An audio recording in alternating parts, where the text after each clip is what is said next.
Courage, endurance, mayship and sacrifice. These four words are closely linked to the Kokoda Trail. Anyone who's walked this trail can easily relate to these terms as they draw an historical significance. The Kokoda Trail is more than just an iconic landmark. This path fosters an emotional attachment between Papua New Guinea and Australia. It was here that the Japanese lost to Australia in an attempt to capture Port Moresby during World War II, a battle that had its casualties from all sides. The Japanese strike south from Boona up the Owen Stanley Range along the wild and rugged Kokoda Trail.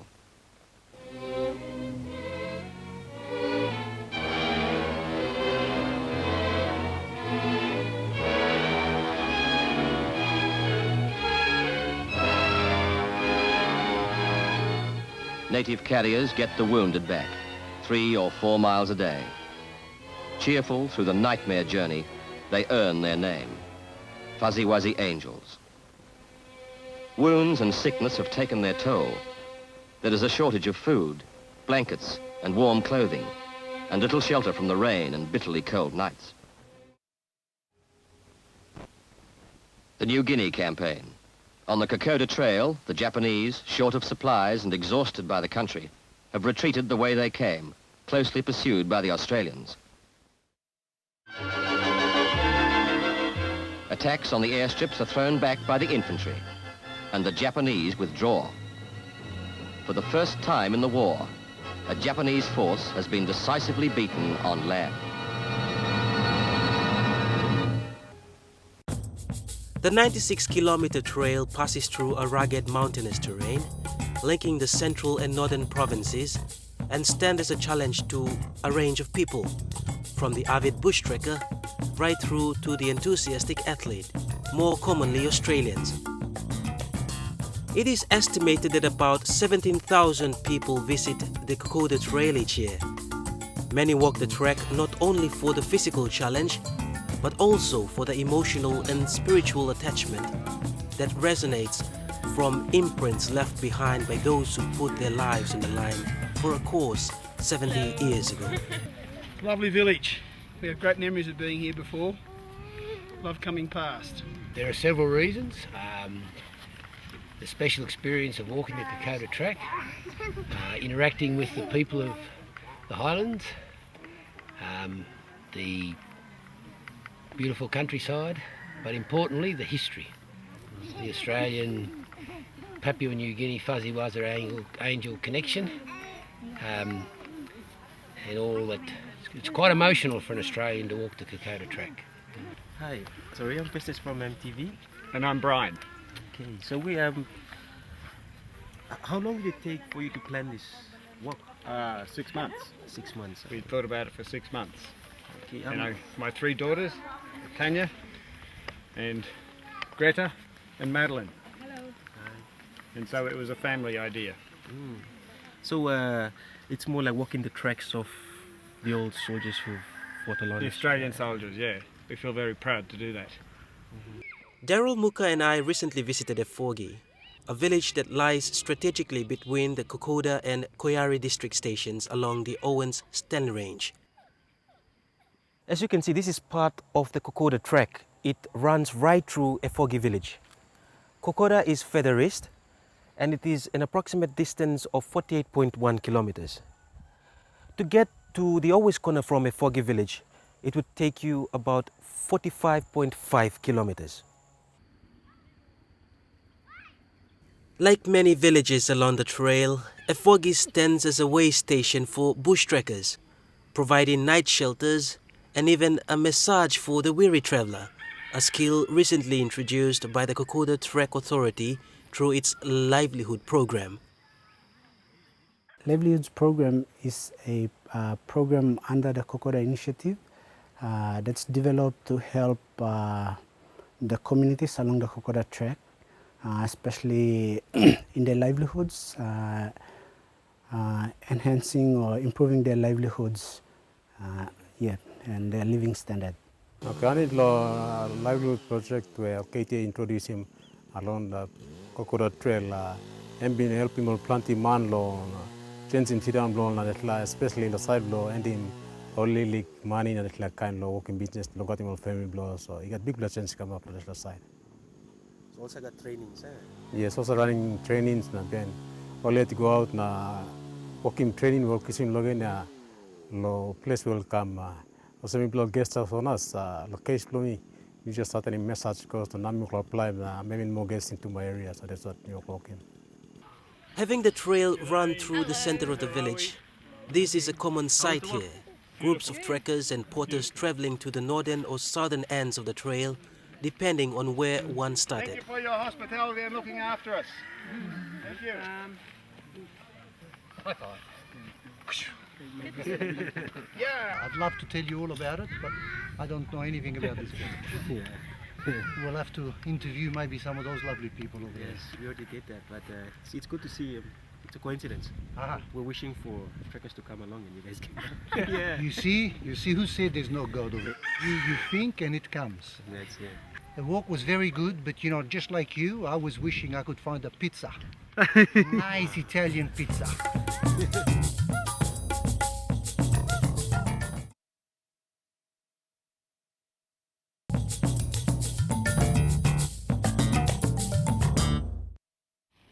Our trip to a foggy started in Port Moresby. Unfortunately, we didn't get to walk the trek. Instead, we took a 15-minute flight on a Cessna aircraft, carrying materials and equipment for a new development program under Kokoda Trek Authority's Livelihoods Program for villages along the Kokoda Trek.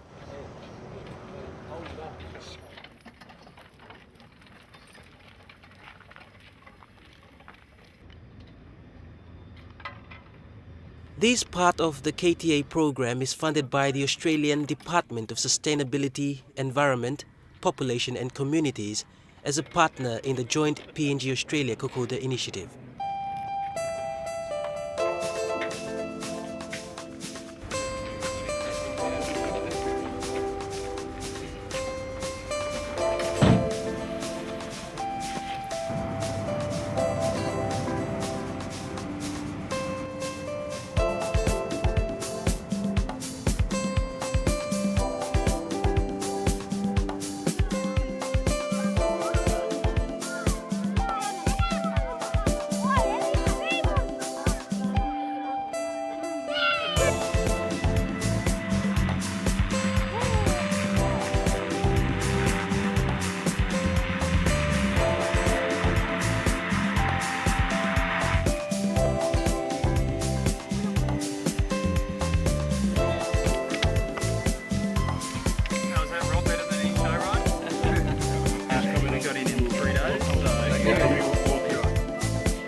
Steel Australia and Canning's outdoor power equipment through local retailer Hardware House have joined KTA in its efforts to introduce a small-scale timber mill project.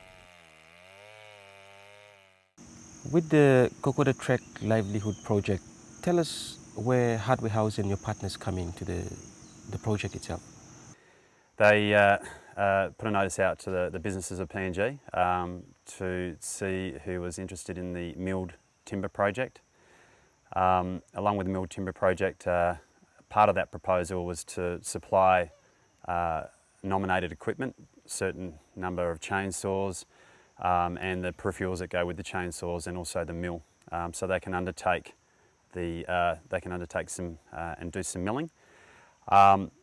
Secondly, there was with that, so it's not just providing the product; it was also providing the knowledge to operate all those, operate the equipment. So Chris, mind you tell us your association with Hardware House and where you fit into the project?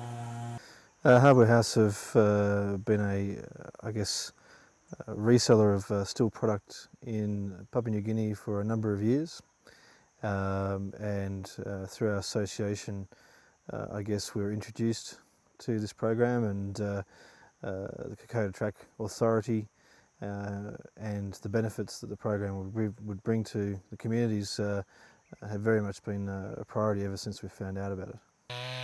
This trip was purposely to conduct a 2-day timber mill operations and management training for 6 individuals, 3 representing the northern side of the trail and the other 3 the southern end. Yeah, that'll be great. KTA provided logistical support by transporting materials to the site and the attendance of the trainers and trainees. Make it easy. With the supply of 6 chainsaws and mills, both Kokoda and Efogi will serve as the milling centers for the northern and southern track areas, respectively. The motive behind the timber mill project is to provide local communities with a sustainable business to generate some form of income, while giving the locals the opportunity to enhance infrastructure in the area through the use of milled timber. Through the Kokoda Track Authority, there's an ongoing training program which we'll contribute to as well in regards to sustainable logging. We have a commitment as well from one of our associates who's going to come back. He's currently in Papua New Guinea doing sustainable logging for clearance and for other communities, where he teaches how to fell a tree without damaging either ancient forests or significantly larger trees, etc., so that they only harvest the trees that they need without damaging the rest of the forest. So he'll be coming back in the near future to do some further training with the communities to enable them to really and empower them to do this themselves. And to take the resources that they need and not waste any of the other resources, and certainly enable to improve their lives through better lodging and also better infrastructure around the villages. Better known to Australians as the Battle of Mission Ridge Brigade Hill, Efogi lies about 63 kilometers northeast of the capital city. One can reach the area either by foot or air. However, for an average villager, the cheapest means of transport would be by foot. One can already picture the lifestyle here. Like the rest of the village along this ancient trail, the need for basic services can't be overemphasized. Side balus and big play we blow me play. You got plenty money, you call blow balus. No got all food drop blow trek as have come now. All place lines have we got chance. Sample time buy you balus buy him chata. Chata on a past time behind you call blow balus. Sample time no got. Plenty time balus in a plenty also walk about. Golo West Corner or Golo Erewu way the sawmill before stablo Erewu Musa Vokabat Lohab. But all big plalintas all sorry all on Savokabat. All young plalintas all Savokabat. And with the inception of the timber mill project, people are already keen and optimistic in seeing the tangible benefits trickle down to the community. Okay, online we come like women's something a big platinti and some people planty look forward lo improve living standard now all this la. And big plus something we people like him. All houses people must build all building lo good plan. Diwa in a house must look as house where suppose lo stable track because track or tourist lo come na only lo improving more living standard na like important thing people like him living standard will change sometime more like now. Steel na Alaskan mill come na hardware na through KTA. I think all place man all mamas. Now all work lo training staff this la skill or training all kisim. I think all use him this la chainsaw machine by helping me plan working good plow project na good ploughs lo staff. This is the typical lifestyle here at Efogi. Life drawn back, taking each day as it comes. The houses you see are fully bush material. Well, the donation from Hardware House and its partners would go a long way in empowering the locals here to build semi-permanent houses and better lodges for passionate bush trekkers.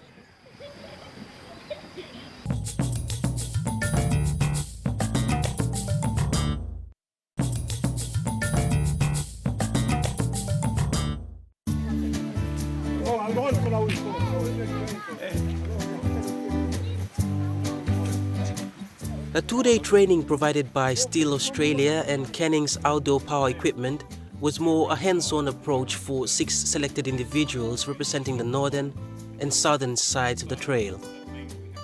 Yes, well, as of yesterday when we started the training, of course, not all of them had ever used a chainsaw and certainly not a mill. And we found they've been very quick to pick up on the tips and the tricks with using these products.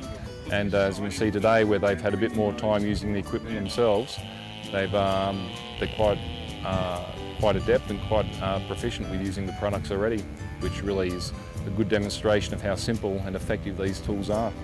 But with a little bit more use and a little bit more trial and error, they'll be experts in no time.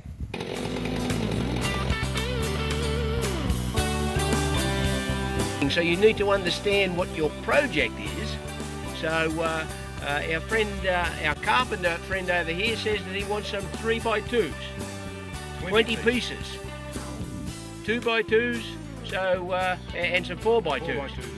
So that now Stuart will show us how we're going to lay it out to get the best out of the log. So what I would propose that we do is we make a series of vertical cuts using the mini mill, 2 inches apart, 2 inch, 2 inch, 2 inch, 2 inch. When we've made those cuts 2 inches apart, we then use the Alaskan mill. So for the first we might set the Alaskan mill to 3 inch. And with every cut we make then with the Alaskan mill, we'll produce 3 inch by 2 inch timbers. For the next one we might use 4x2. So we would set the Alaskan mill to 4 inches. It just depends how many we need of each size. But because every length that you've mentioned requires 2 inches, we'll make our series of cuts at 2 inches along the length of the log using the mini mill.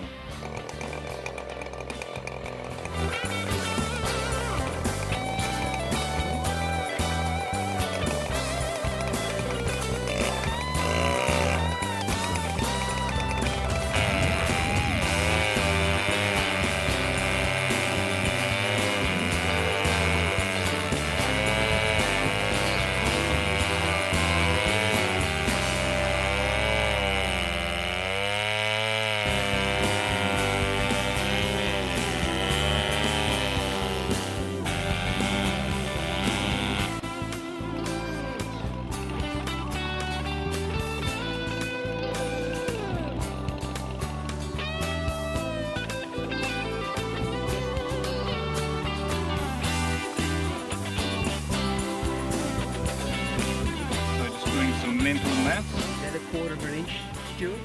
Or thereabouts? About a fifth of an inch, isn't it really? Give or take, we say 1/4 of an inch for the purpose of this exercise. So every time we make a cut, we lose a 1/4 of an inch, okay? So if we want to make 2 inch cuts, if we were to use the full width of the log, 22, you would say 11, but we won't get 11 cuts because each cut we're going to lose a 1/4 of an inch. Loosen those bolts. So what we need to do is when we set the depth of the mill, we need to make sure, we'll just move it out to the outside of the cut and we'll have a look at it and make sure that that bar is going to go right through the cut. That's about right.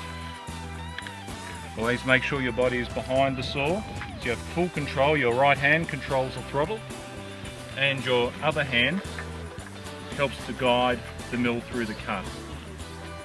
And when we're pushing the mill through the cut, we have to make sure we keep full power from start to finish. Don't stop, and make sure that our skid stays flat on the board, using the V-rail as our guide. That provides our direction. This makes sure that it stays square.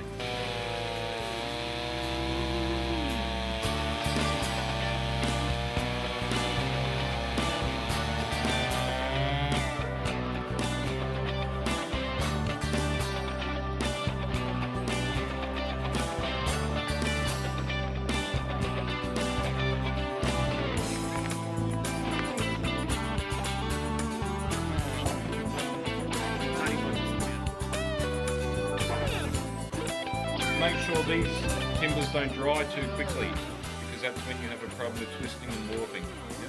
Between those boards, and we also have space above and below, so that allows the air to move freely around the timber. and allows a slow drying process.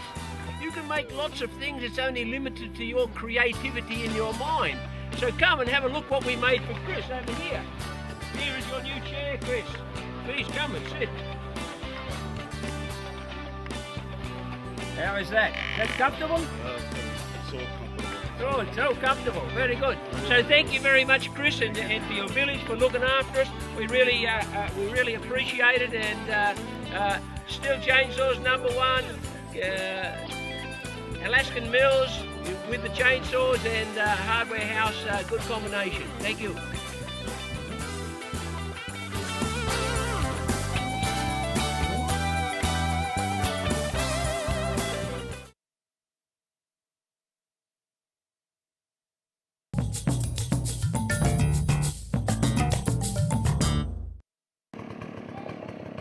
The small timber mill project is expected to go a long way in assisting the locals enhance their infrastructure services, including housing, schools and aid posts, and the construction of semi-permanent guest houses, trying as much to keep the traditional authenticity.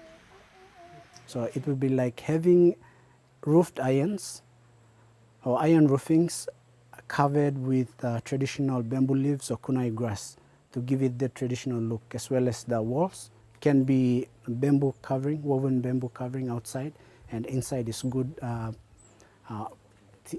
timber walls. The project is a community-oriented one, meaning that the local people will take full responsibility and ownership, with the Kokoda Trek Authority providing guidance. One area that KTA will take heed of will be the provision of an environmental policy as a guideline in this local project. The environmental policy will ensure that logging activities will be monitored and conducted in a sustainable manner to ensure minimal damage to forested areas and that the trek remains largely undisputed. A separate policy will also be developed to manage the flow of financial benefits to the community. There are two things that we are concerned of. Firstly, is the trek, okay, and the other one is the livelihoods, or the lives of the people, to ensure that they have a better life, as well as having the trek maintain its operation. So we have considered that, and we have draft policies, okay, which will guide the operations of the mill timber project that's on the trek. It's not a big scale; it's a small scale mill timber project. For instance, one of the policies would be such as they have to cut logs or take logs out from the trek. Yeah, so some kilometers out from the trek.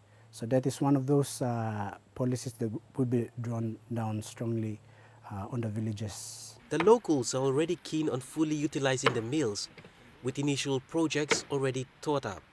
First project lontintin blomi because me play got uncompleted classroom, elementary classroom post step tamlo. Noga timba the first project basanapim. Second one by dry house belong all trekkers. Now student ba look at him. But I think elementary school and big project, but me play goal of first one dry house past time behind elementary na building more church blow that forget to one tap na extending church blow me play. First thing some meat about operating with a chainsaw. Na ripping all timbers na improving mouse blow meat na guest house blow me when you close so all trekkers blow me come in every now and then, so we like him change him standard blow guest house, so me buy more guests for business blow me. The companies engaged in the project have also fostered some emotional connection with the local communities along the Kokoda Trail, following the 2-day training visit to Efogi. But to be up here is very unique, and it's very a privilege to be up here. It's very special. The people are wonderful, very hospitable and very gracious for us being here, but I guess for us it's a privilege for us to be here and to pass on some education and help them improve their life. Well, it's very special, as I have a bit of an affinity for the New Guinea people. I love this country, and I think Kokoda for every Australian has a special significance. So being here is something that's a real privilege for me, and an opportunity I don't think I would otherwise have had. While the Australian companies relate this to the historical attachment with the track, some believe the harsh geographical obstacle to accessing basic services was an eye-opener to reality of what it's like in a developing world. Well, it's certainly different to what we have at home. Logistically, the only way we can get things in here is air or by foot, and one's expensive and one's very very time-consuming and very laboursome. So, but it was a very good. I wanted to walk in. It was a fantastic experience, and I'm going to look at speaking to someone, a supplier in Australia or somewhere where we can come up with just a backpack. Padded on the back with a bar that comes down on the back with an L shape, so we can sit jerry cans on the back. So then they've got an option to. I'm sure there's something out there that's available. If there's anyone watching the program, please, and they can come up with a solution, please ring into MTV and nominate the business and the product, because we're very interested in making it a lot easier than carrying it with a rag tied around their hand or on their head. It was just amazing to see these guys and what they could physically do and walk up the hill. In fact, we'll be back next year with a number of staff from Australia walking the track and participating.